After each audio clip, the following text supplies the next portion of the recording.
Hello friends. Acting, आइए कुछ बातें करते हैं एक्टिंग के संदर्भ में। एक्टिंग क्या है, क्यों है और कैसे सीखा, समझा या फिर पोर्ट्रे किया जा सकता है।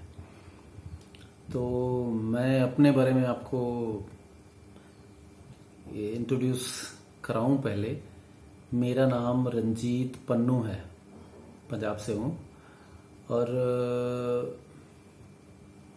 मुझे ये शौक एक्टिंग का कॉलेज से पड़ा। तो कॉलेज में जब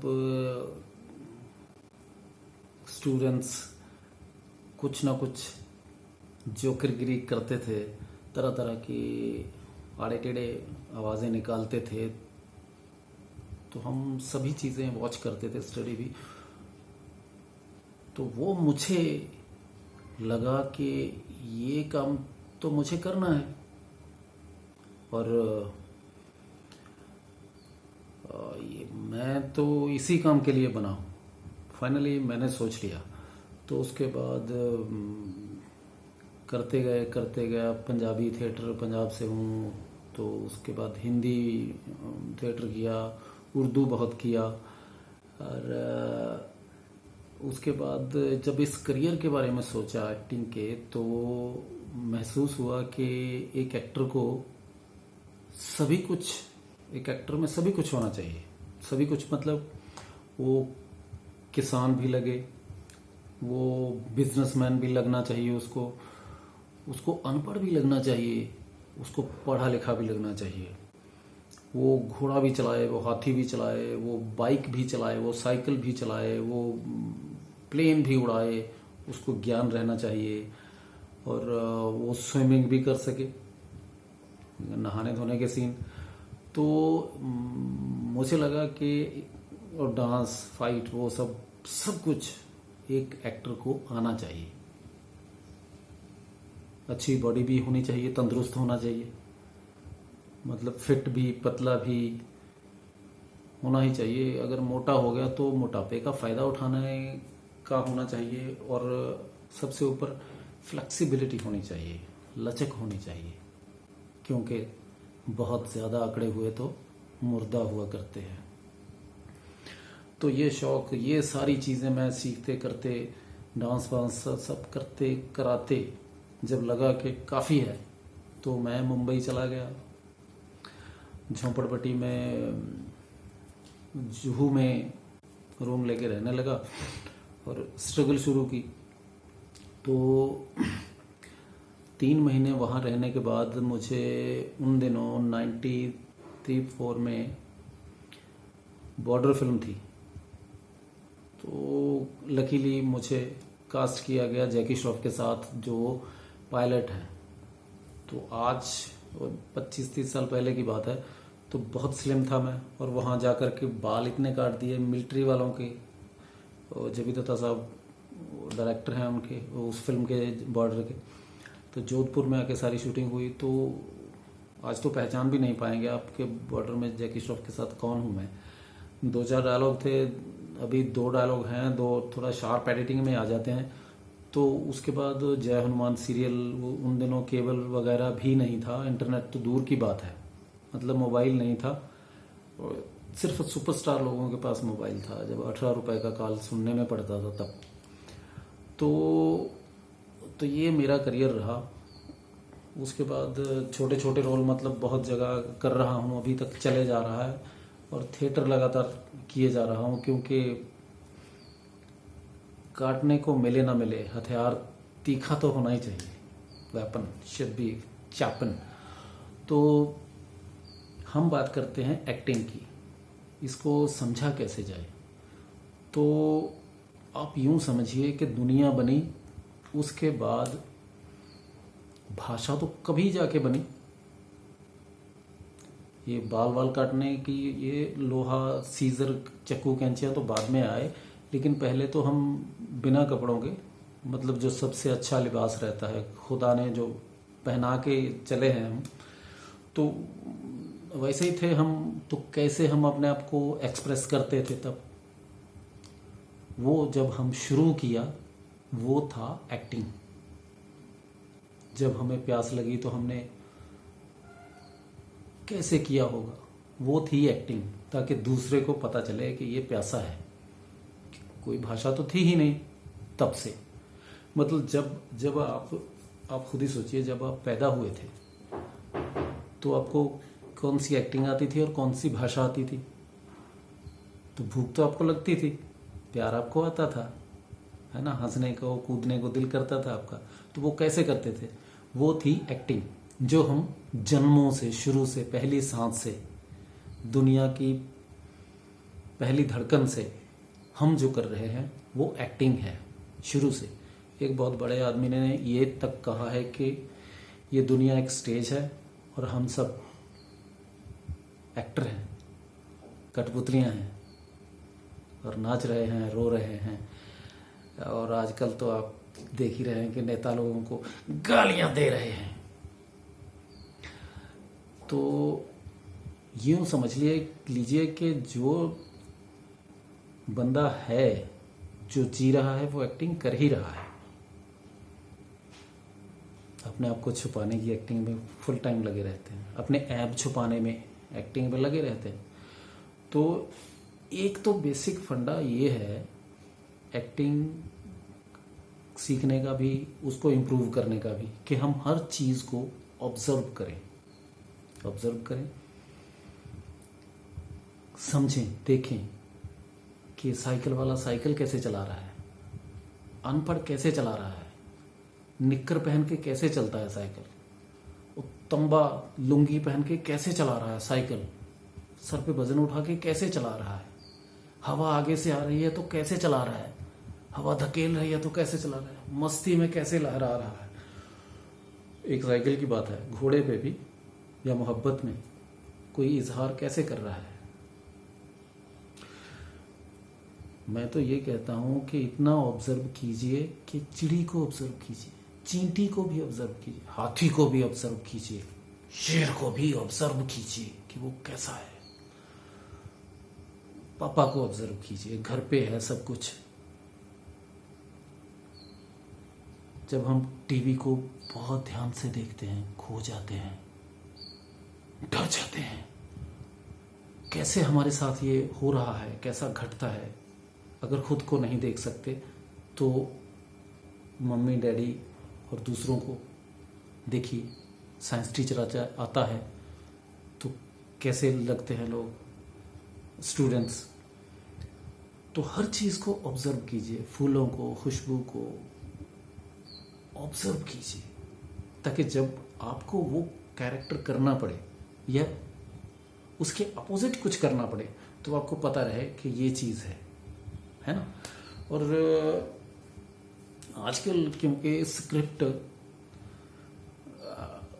इंग्लिश में ही आती है, अब क्या करें, उसमें गुजराती है, पंजाबी है, तेलुगु है काम करने वाले, और कोई स्विट्जरलैंड का है, कोई ब्रिटेन का है, कोई रशिया का है, कोई दूसरे कंट्री के हैं लोग, चाइना का हैं। तो सब तरह के लोग अगर एक प्लेटफॉर्म पे, आपको पता ही है कि एक फिल्म में आजकल सभी एक सेट पे कई तरह के लोग आने लगे, तो भाषा कौन सी करनी पड़ेगी? जो ज़्यादातर इंग्लिश ही है अपने एरिया में। तो पढ़े लिखे होना चाहिए, कम से कम इंग्लिश अच्छे से पढ़ सकें, बोल भी सकें। तो मैं मोस्टली आजकल पंजाब में प्रोजेक्ट कर रहा हूँ। पंजाब में जैसे पंजाबी स्क्रिप्ट भी इंग्लिश में आती है, आप समझ रहे हैं? मतलब जैसे लिखा रहता है कि तुसी किथे जाते हो, तो TUSI तुसी, इस तरह से स्क्रिप्ट आती है। इसको रोमन भी कहते हैं भाषा।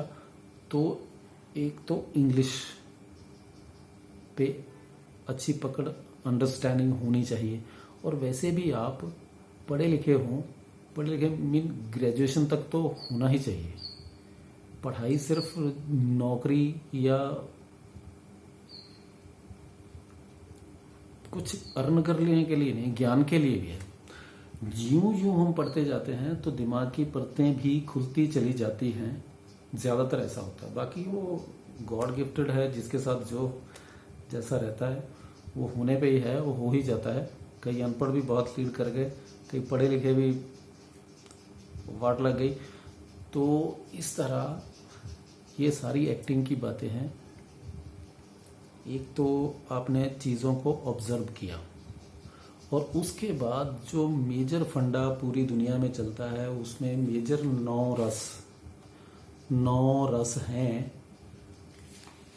वो मेजर भावनाएं हैं हमारी, जिनको हम व्यक्त करते हैं किसी भी भाषा में। अगर भाषा ना भी हो तो भी उनके बारे में ज्ञान है ना। डर है, क्रोध है, करुणा है, मोहब्बत है, नरमी है, गर्मी है ना। कई तरह के रस हैं, ये श्रृंगार रस, सुंदरता की बातें। तो ये सारे रस हमें जानने हैं। और एक्टिंग की स्किल में मतलब बहुत सारी हज़ारों एक्सरसाइज हैं, वो आगे चल के हम बात करेंगे। मतलब फेस की तो है ही, फेस में भी नाक की एक्सरसाइज, जैसे कहते हैं नाक चढ़ा नाक चढ़ी, नाक पे मक्खी नहीं बैठती, तो वो कैसा नाक होगा। तो वो नथुने फुलाने या ना फुलाने कब कब फूलते हैं, डरे हुए नाक की कैसी हालत होती है। आंखों की तो बात ही बहुत अलग है। सारी भावनाएं आपकी आंखों में आनी चाहिए। इसके लिए शीशे के आगे बैठ के आपकी बहुत सारी प्रैक्टिस है। आजकल तो ये फ़ोन भी आ गया, फ़ोन पे भी हम कितनी अपने आप को ऑब्जर्व कर सकते हैं, इम्प्रूव कर सकते हैं, अपने आप को देख सकते हैं, समझ सकते हैं। तो एक्टिंग की हम अभी ये क्लास शुरू करते हैं। सबसे पहले आपको ये समझ लेना चाहिए कि ग्रेजुएशन करते हैं आप अगर, या बीए के बाद कोई कंप्यूटर का कोई कोर्स कर लिया, इंजीनियरिंग का, उसके बाद आपकी अर्निंग क्या होती है। वैसे तो जॉब नहीं मिलती जल्दी जल्दी। अगर 20,000, 30,000, 50,000 जॉब मिली तो मरते दम तक 1,00,000, 2,00,000 भी हो गई तो दूसरे शहर में आपका पता नहीं चलता कि आप जिंदा हैं या मर गए। मतलब आप काम करते रहेंगे, आप कहीं रजिस्टर्ड रिकॉग्नाइज नहीं होंगे। आपकी ज़िंदगी उतनी ही महदूद रहेगी जितने सर्कल में लोग आपको जानते हैं, और बहुत कम जानते हैं, है ना। कपड़े के व्यापारी को कपड़े वाले ही जानते हैं। अब आप ही सोचिए, लखनऊ में कितने कपड़े वालों को आप जानते हैं, स्टील के कारोबारियों को कितने को जानते हैं, है ना। अगर आप लखनऊ के हैं तो दिल्ली के कितने लोगों को जानते हैं। लेकिन अगर कोई एक्टर है उसको आप जानते हैं। इसका मतलब वो एक्टर जो दिल्ली में रहता है वो लखनऊ में भी जिंदा है अगर वो एक्टिंग करता है। तो जिंदगी कितनी बड़ी हो जाती है। अगर बड़ी अचीवमेंट है, इतनी बड़ी अचीवमेंट है, फिर से ध्यान दीजिएगा, एक आदमी रहता है, नेता बनता है, आदमी होता है, प्रधानमंत्री बनता है, वो आदमी होता है, मुकेश अंबानी मतलब दुनिया का अमीर भी होता है, वो आदमी होता है। लेकिन एक्टिंग करके आप आदमी से सितारे भी बन सकते हैं। ये वो ऊंचाई है। मतलब मर जाने के बाद भी, अभी भी कई गुजरे हुए लोगों की टीवी पे आप फिल्में देख रहे हैं, मरते भी नहीं मरते। और ऊपर से बिजनेस में जो अंबानी बन गए, उनको हम अमीर तो कह देंगे लेकिन उन्हें दिल नहीं देते हैं। मैं अभी खबर सुन रहा था कि राजपूत गुजर गए हैं, हमारा हीरो, और आज अभी किसी ने उनके मरने से दुखी होकर खुदकशी कर ली। तो इतनी शिद्दत से लोग मोहब्बत करते हैं, खुदा के बराबर हो जाता है आदमी। मतलब आदमी से सितारे बनने का सफ़र, तो इसके लिए मेहनत कितनी होनी चाहिए। अब 50,000 की नौकरी पाने के लिए हमने 14-15 साल पढ़ाई की, तो 14-15 साल तो कम से कम इसमें मेहनत हो जानी चाहिए। मैं तो ये कहता हूँ कि 100 साल की मेहनत तो मामूली सी बात है अगर आप कोई सितारा बनने का मौका मिले तो बहुत जोखिम का काम है, बहुत मुश्किल का काम है, बहुत हार्ड वर्क है, बहुत मेहनत करनी होगी। तो मेहनत के लिए तैयार हो जाइए। सितारे बनने का सफ़र कांटों से शुरू होता है और आसमान में खत्म। तो बहुत सारी मेहनत, more than graduation, more than any courses, दुनिया की सारी पढ़ाई एक तरफ और सितारा एक तरफ, उससे ज्यादा मेहनत इस काम में है। और सिफारिश से पैसे के जोर पे कैसे भी करके अगर आए तो ज्यादा टिक नहीं पाएंगे। मेहनत तो फाइनली करनी है। तो मेहनत हम शुरू करते हैं। पहले तो आप चीज़ों को ऑब्जर्व कीजिए, जो भी आपके संपर्क में आता है उसको ऑब्जर्व कीजिए। कल को क्या, शाम को वही करके अपने फ़ोन पे ऐसे ही अपने आप को रिकॉर्ड करके देखिए कि वो हॉकर कैसे हॉकर बोल रहा था, ये ले लो, वो ले लो, वो कर लो, है ना। वकील कैसे, बेचैन लोग कैसे, और वो जो पुलिस को, नेता को, देश को गालियां दे रहे वो कैसे, कितनी नफरत से, वो सब ऑब्जर्व करो और अपने आप को फ़ोन पे ऐसे वीडियो बना के देखो। बाकी बातें हम बाद में करते हैं। तो यहाँ से हम एक्टिंग का सफ़र शुरू करते हैं। तो आपका स्वागत है, welcome in the field of acting. Thank you.